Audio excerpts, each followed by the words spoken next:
Hi knowledge lovers, ఎలా ఉన్నారు? నా పేరు Vijay. Welcome to Vijay knowledge show. Man is a social animal. Aristotle. నిజంగానే మనందరం జంతువులమా? అవును, మనందరం హోమో అనే జంతు వర్గానికి చెందిన జంతువులు.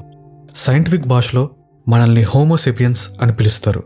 ఎక్కడో ఆఫ్రికా అడవుల్లో చెట్లపై నివసించే కోతి జాతికి చెందిన ఒక జంతువు నుండి పరిణామం చెంది సొసైటీస్ని ఏర్పాటు చేసుకుని ఒకరి మీద ఒకరం ఆధారపడి మనందరం బ్రతుకుతున్నాం. అందుకే మనం సోషల్ యానిమల్స్.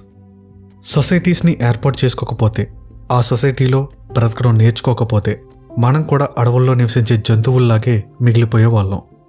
వైల్డ్ యానిమల్గా ఉండే మనం సోషల్ యానిమల్స్గా, మనుషులుగా పరిణామం చెందడానికి ఎలాంటి మార్పులు జరిగాయి?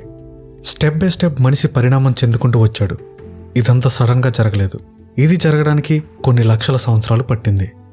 హోమోసేపియన్స్తో పాటు homo habilis, homo erectus, homo Neanderthals ఇంకా కొన్ని రకాల మనిషి జాతులు ఉండేవని శాస్త్రవేత్తలకి దొరికిన ఆధారాలు నిరూపిస్తున్నాయి.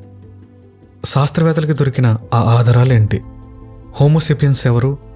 మిగతా హోమోస్పీసీస్ ఎవరు? వీళ్ళంతా ఎక్కడి నుండి వచ్చారు?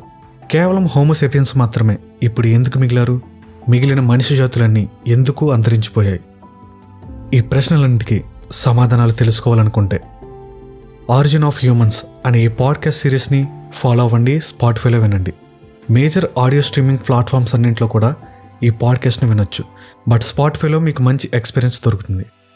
మరింత ఇంట్రెస్టింగ్ కంటెంట్తో విజయ్ నాలెడ్జ్ షో మీ ముందుకు రాబోతుంది. అంతవరకు సెలవు. Stay tuned.